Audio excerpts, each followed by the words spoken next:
दोस्तों, बांग्लादेश के खिलाफ दूसरे टेस्ट मैच के दूसरे दिन बारिश के बाद आया रोहित शर्मा और यशस्वी जायसवाल का तूफान। दोनों ने शतक ठोककर उड़ा दिए बांग्लादेश के परखच्चे। जी हां दोस्तों, भारत और बांग्लादेश के बीच खेले जा रहे दूसरे टेस्ट मैच के दूसरे दिन बारिश के बाद रोहित शर्मा और यशस्वी जायसवाल का तूफानी प्रदर्शन देखने को मिला। दोनों ने मिलकर ऐसी तबाही मचाई कि रनों की बारिश करते हुए इतिहास के पन्नों में अपना नाम स्वर्णिम अक्षरों से अर्जित कर बांग्लादेश की टीम को खामोश कर दिया है। तो उनकी धाकड़ बल्लेबाजी का पूरा वीडियो तो आपको दिखाएंगे ही, लेकिन उससे पहले आपको क्या लगता है, रोहित शर्मा और यशस्वी जायसवाल में से कौन है महान खिलाड़ी? अपनी राय हमें नीचे दिए गए कमेंट बॉक्स में जरूर दें। दोस्तों, भारत और बांग्लादेश के बीच दूसरा टेस्ट मैच कानपुर के मैदान पर शुरू हुआ। भारतीय कप्तान रोहित शर्मा ने टॉस जीतकर पहले गेंदबाजी करने का फैसला किया और बांग्लादेश को बल्लेबाजी करने के लिए आमंत्रित किया, लेकिन पहले दिन का खेल केवल 35 ओवर तक ही हो पाया। बांग्लादेश की टीम ने 107 रन 3 विकेट पर बनाए थे। बारिश और खराब मौसम होने के कारण पहले दिन का खेल यहीं पर समाप्त कर दिया गया। दूसरे दिन भी बारिश के कारण देर तक मैच शुरू हुआ, यहां तक कि लंच के बाद जब बारिश रुकी उसके बाद मुकाबला शुरू हुआ। तब एक बार फिर बांग्लादेशी बल्लेबाज मैदान पर उतरे, लेकिन रविचंद्रन अश्विन के आगे बांग्लादेश की टीम मैदान पर टिक नहीं सकी और एक के बाद एक बुमराह और अश्विन ने मिलकर विकेट उखाड़कर रख दिया और पूरी टीम 170 रनों पर ऑल आउट हो गई और भारत के सामने छोटा सा लक्ष्य खड़ा कर पाई। भारतीय टीम के लिए पारी की शुरुआत करने के लिए कप्तान रोहित शर्मा के साथ में यशस्वी जायसवाल मैदान पर उतरे। इन दोनों पर अपनी टीम को एक बेहतरीन और सधी हुई शुरुआत दिलवाने की अहम जिम्मेदारी थी, जहां पर जायसवाल और रोहित ने शुरू में संभल कर बल्लेबाजी की और धीरे धीरे अपनी टीम की पारी को आगे बढ़ाया। क्योंकि कानपुर के मैदान में दूसरे दिन भी पिच पर नमी थी, वहीं इन दोनों ने बांग्लादेश के गेंदबाजों को सामान दिया और सधी हुई बल्लेबाजी शुरू की। शुरू के 10 ओवर में बांग्लादेश के गेंदबाजों को काफ़ी मदद मिल रही थी, जिसके बाद से रोहित शर्मा और यशस्वी जायसवाल को काफ़ी परेशानी हो रही थी। पहले 10 ओवर में इन दोनों ने टीम के लिए 49 रन जोड़े, लेकिन दोनों बल्लेबाज आक्रामक अंदाज में नजर आ रहे थे। जायसवाल और रोहित शर्मा ने मिलकर सबसे पहले तो टीम इंडिया को 50 रनों के पार पहुंचाया, जिसके बाद रोहित ने अपना अंदाज बदला और कुछ अटैकिंग शॉट खेले। वहीं यशस्वी जायसवाल शुरू में अपना समय ले रहे थे और रोहित का साथ दे रहे थे। इन दोनों के बीच काफ़ी अच्छा तालमेल भी नजर आ रहा था। उन्होंने कप्तान रोहित के साथ मिलकर जिम्मेदारी से बैटिंग करी, जैसे पारी को संभाला और आगे बढ़ाया।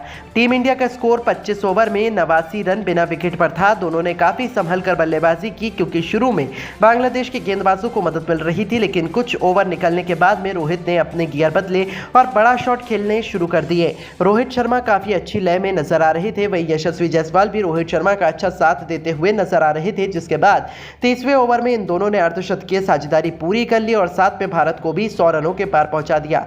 देखते ही देखते भारतीय कप्तान रोहित शर्मा ने भी अपनी हाफ सेंचुरी पूरी कर ली। अब रोहित शर्मा और यशस्वी जायसवाल ने टीम इंडिया को बेहतरीन ओपनिंग शुरुआत दिलवा दी थी। हालांकि बांग्लादेश के गेंदबाज भी विकेट लेने की भरपूर कोशिश कर रहे थे, लेकिन अब इन दोनों के बीच काफी अच्छा तालमेल नजर आ रहा था।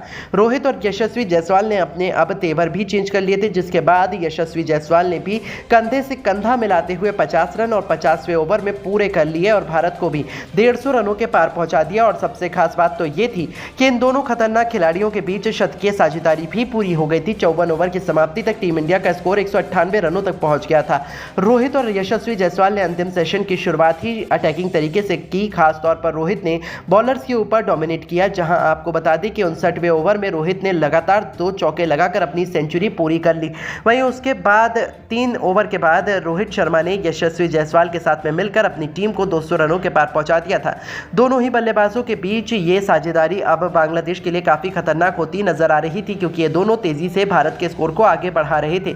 लेकिन उसके बाद में सेट बल्लेबाज कप्तान रोहित शर्मा को साकिब अल हसन ने आउट कर दिया और भारत को सबसे बड़ा झटका दे दिया, जहां रोहित शर्मा ने भारतीय टीम के लिए 113 रनों की कप्तानी पारी खेली थी। रोहित शर्मा ने इस पारी के दौरान 12 चौके और 4 तूफानी छक्के भी लगाए। उसके बाद बल्लेबाजी करने के लिए आए ऋषभ पंत, जिसके बाद पंत और यशस्वी जायसवाल ने मिलकर भारत की पारी को आगे बढ़ाने का काम किया। खासतौर पर यशस्वी जायसवाल तो आज फास्ट और स्पिन दोनों गेंदबाजों को काफी अच्छी तरीके से डोमिनेट कर रहे थे। अब यशस्वी जायसवाल हर ओवर में कम से कम 1 चौका तो लगा ही रहे थे। वहीं पंत भी शुरू में अपना समय लेकर खेल रहे थे। अब इन दोनों के बीच भी अच्छा तालमेल नजर आ रहा था। यशस्वी जायसवाल भी अब तेजी से अपने शतक की ओर बढ़ते हुए नजर आ रहे थे, जिसके बाद पंत और गिल के बीच भी 50 रन की साझेदारी हो गई और फिर वो मूवमेंट आया जिसका सभी को बेसब्री से इंतजार था। यशस्वी जायसवाल ने मेहदी हसन मिराज के खिलाफ 1 चौका और 1 खतरनाक छक्का एक ही ओवर में लगाकर कि यशस्वी जायसवाल ने भारत के लिए 109 रन की पारी खेली। बता दें कि यशस्वी जायसवाल ने इस पारी के दौरान तो तूफानी छक्के लगाए, वहीं उनके बल्ले से चौथा रन भी निकले, लेकिन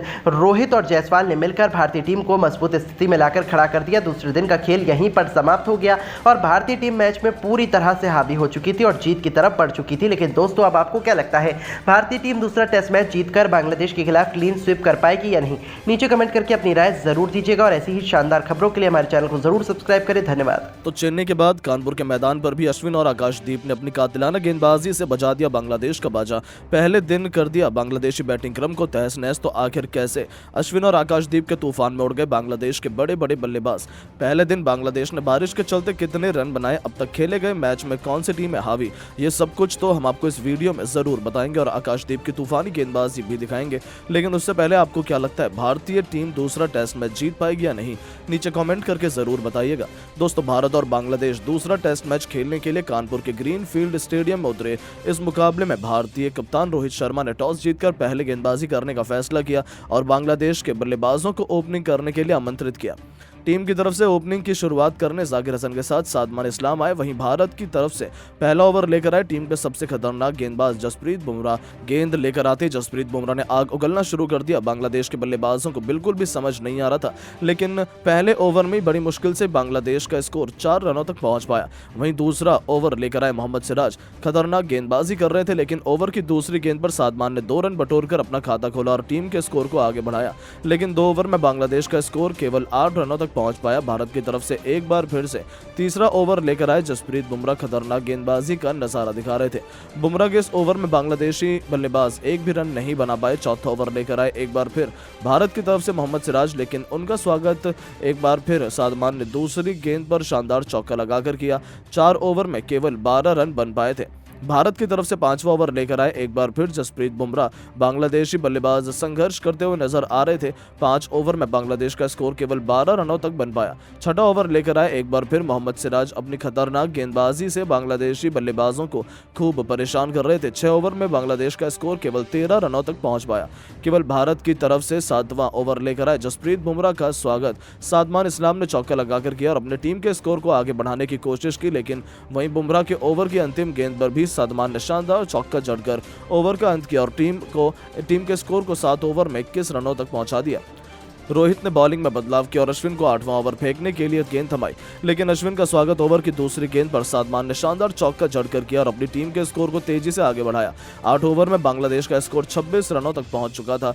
गेंदबाजी में एक बार फिर बदलाव देखने को मिला। 9वां ओवर लेकर आए भारत की तरफ से आकाशदीप और मैदान पर आते ही आकाशदीप ने अपने गेंद से आग उगलना शुरू कर दिया और ओवर की तीसरी गेंद पर जाकिर को स्लिप में यशस्वी जायसवाल के हाथों कैच पकड़वाकर पवेलियन का रास्ता दिखा दिया और भारतीय टीम को पहली सफलता दिला दी। और अब मैदान पर नए बल्लेबाज मोमिनुल हक आ चुके थे, लेकिन आकाशदीप की गेंद पर इन दोनों बल्लेबाजों को बिल्कुल भी पल्ले नहीं पड़ रही थी। 10 ओवर में बांग्लादेश का स्कोर 28 रनों के स्कोर पर एक विकेट गिर चुका था। भारत की तरफ से एक बार फिर 11वां ओवर लेकर आए आकाशदीप। खतरनाक गेंदबाजी कर रहे थे। 11 ओवर में बांग्लादेश का स्कोर 28 रनों तक ही था।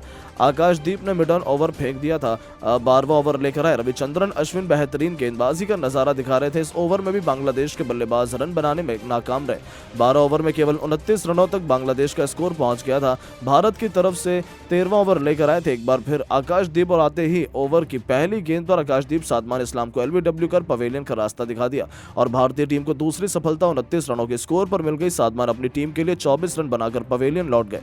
अब मोमिनुल हक का साथ देने के लिए मैदान पर कप्तान नजमुल हुसैन शांटो आ चुके थे और आते ही मैदान पर लगातार 2 चौके जड़कर अपनी टीम के स्कोर को तेजी से आगे बढ़ाया। एक के बाद एक चौके लगाकर टीम के स्कोर को 50 रनों के पार पहुंचा दिया। दोनों बल्लेबाज मैदान पर धीरे धीरे सेट हो रहे थे। अपनी टीम के स्कोर को 20 ओवर में 61 रनों तक पहुंचा दिया था। धीरे धीरे दोनों बल्लेबाज टीम के लिए रन बना रहे थे, एक अच्छी साझेदारी की तरफ बढ़ रहे थे। भारतीय गेंदबाजों का डटकर सामना कर रहे थे और लंच ब्रेक्स तक इन दोनों बल्लेबाजों ने अपनी टीम को 26 ओवर में 74 रनों तक 2 विकेट पर पहुंचा दिया। लंच के बाद दोनों बल्लेबाज एक बार फिर से मैदान पर आए और धीरे धीरे दोनों ने मिलकर अर्धशतकीय साझेदारी बना ली।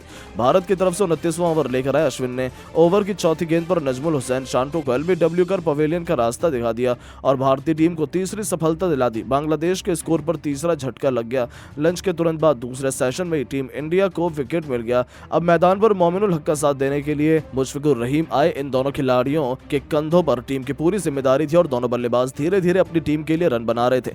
बेहद ही संभल कर बल्लेबाजी कर रहे थे। 33 ओवर में अपनी टीम को 94 रन तक पहुंचा दिया था। दोनों बल्लेबाज शानदार बैटिंग कर रहे थे, अपनी टीम को 100 रनों के पार पहुंचा दिया। दोनों बल्लेबाज बेहतरीन बल्लेबाजी कर रहे थे, अपनी टीम के स्कोर को तेजी से आगे बढ़ा रहे थे। 35 ओवर में 107 रनों तक पहुंचा दिया था, लेकिन तभी एक बार फिर से मैच में बारिश ने आकर खलमंडल डाल दिया, जिसके कारण मैच को रोक दिया गया। लंबे समय तक मैच रुका रहा।